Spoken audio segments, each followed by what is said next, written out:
You ask Tiger to calculate. This deals with finding the midpoint between 2 points.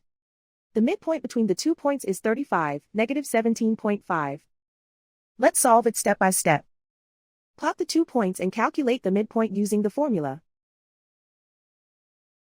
The coordinates of point 1 are, x1 equals 85, y1 equals negative 71. The coordinates of point 2 are, x2 equals negative 15, y2 equals 36.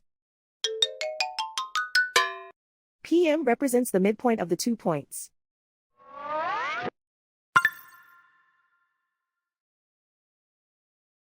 Use the x values in the midpoint formula to find the midpoints x. x1 equals 85. x2 equals negative 15. Simplify the arithmetic.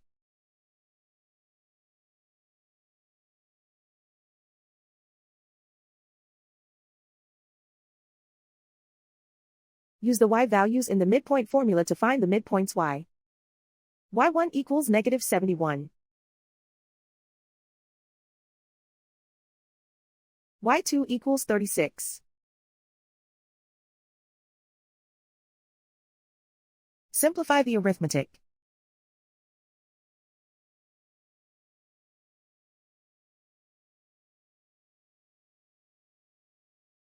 And so, the midpoint is 35, negative 17.5.